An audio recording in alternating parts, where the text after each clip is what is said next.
One of the most important thing in our life is marriage.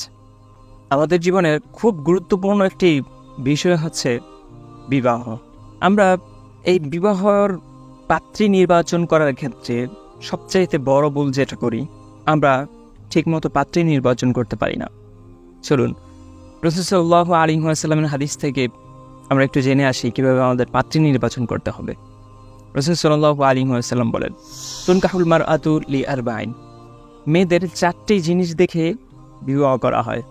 প্রথমত ওলি মা আলিহা, his wealth, তার সম্পদ।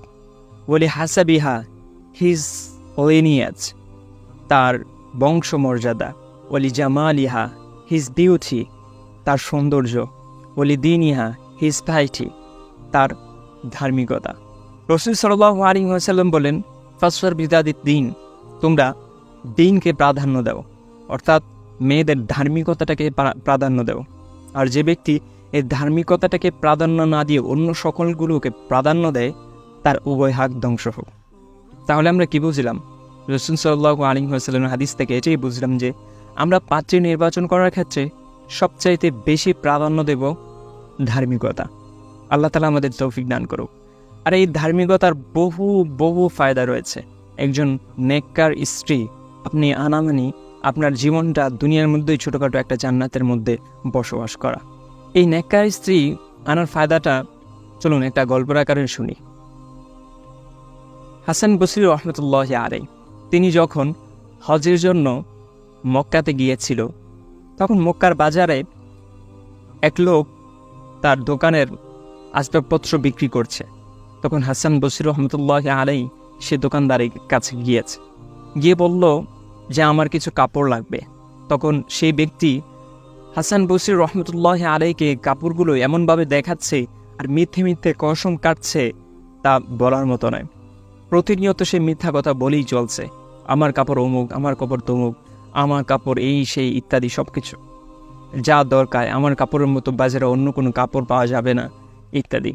তখন হাসান বসরি রহমতুল্লাহি আলাইহির কাছে তার বিষয়টা পছন্দ হয়নি। হাসান বসরি রহমতুল্লাহি আলাইহি অন্য দোকান থেকে সে তার আসবাবপত্র কিনলো, পরবর্তীতে সে চলে আসলো। এর পরের বছর, 1 বছর পর যখন হাসান বসরি রহমতুল্লাহি আলাইহি আবার মক্কাতে হজ করার জন্য গিয়েছে, মক্কার বাজারে তার কিছু আসবাবপত্র কেনার বা ক্রয় করার প্রয়োজন দেখা দিয়েছে। তখন সে আবার মক্কার বাজারে গেল, যাওয়ার পর দেখে সেই লোকটি কাপড় বিক্রি করছে। তখন হাসান বসরি রহমতুল্লাহি আলাইহি তার যে পরিবর্তনটা সেটা তার নজরে পড়লো। তার পরিবর্তন হচ্ছে, আগের মতো কসম খাচ্ছে না, আগের মতো মিথ্যে কথা বলছে না। তখন হাসান বসরি রহমতুল্লাহি আলাইহি সে ব্যক্তিকে জিজ্ঞেস করলেন, আচ্ছা আপনার এত পরিবর্তন কিভাবে হলো? তখন সেই লোকটি বলল, হুজুর, আমার পরিবর্তন হওয়ার পিছনে একটি কারণ রয়েছে, আর সেই কারণটি হলো আমার স্ত্রী। আমার প্রথম স্ত্রী যে ছিল, সে যখন আমি সকালে বাজারের মধ্যে হাসতাম তখন আমাকে ডেকে বলতো, অল্প টাকায় চলবে না, বেশি করে টাকা আনতে হবে।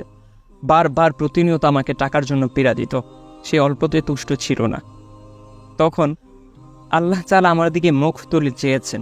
কিছুদিন পর আবার সেই স্ত্রী মারা যায়। মারা যাওয়ার পর কিছুদিন পরেই আমি আবার আরেকটা বিবাহ করি। আল্লাহ তাআলা আমাকে এমন একজন স্ত্রী দান করেছেন, আল্লাহু আকবার, সুবহানাল্লাহ, অতুলনীয়।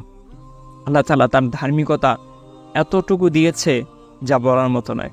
এরপর যখন আমি সকালে বাজারে আসি, তখন আমার স্ত্রী প্রতিদিন আমাকে বলে দেয়, শোনো, মিথ্যে বলবে না, মানুষের সাথে ধোঁকাবাজি করবে না, যা আনবে তাতেই আমি সন্তুষ্ট। আমার এত টাকাও প্রয়োজন নেই, এবং কি আমার এত সম্পদও প্রয়োজন নেই। সুতরাং আল্লাহ তাআলা আমাদেরকে সৎ পথে রেখে যা আমাদেরকে দান করেন তাতেই আমরা তুষ্ট এবং কি সন্তুষ্ট। হুজুর, আমি আমার এই স্ত্রীর জন্য আমার এই পরিবর্তন, এতটুকু পরিবর্তন ঘটেছে। সুতরাং প্রিয় ভিউয়ার্স, আপনারা একটু চিন্তা করুন যে নেককার স্ত্রী ঘরে আসার জন্য তার জীবনটাই পাল্টে গিয়েছে, এবং কি তার পরিবারের জীবনটাও পাল্টে গিয়েছে। ঠিক এরকম আপনি যদি আপনার ঘরে একজন নেককার স্ত্রী আনেন, তাহলে আপনার জীবনটা আল্লাহ তাআলা পরিবর্তন করে দেবেন। সুতরাং আমি বলবো যে আমরা সবাই যারা অবিবাহিত রয়েছি, আমরা সবাই নেককার স্ত্রীর জন্য আল্লাহ তাআলার কাছে দোয়া চাইব, এবং কি পাত্রী নির্বাচন করার ক্ষেত্রে ধার্মিকতাটাকে বেশি প্রাধান্য দিব। ওমা তৌফিক ইল্লা বিল্লাহ। আসসালামু আলাইকুম ওয়া রাহমাতুল্লাহ।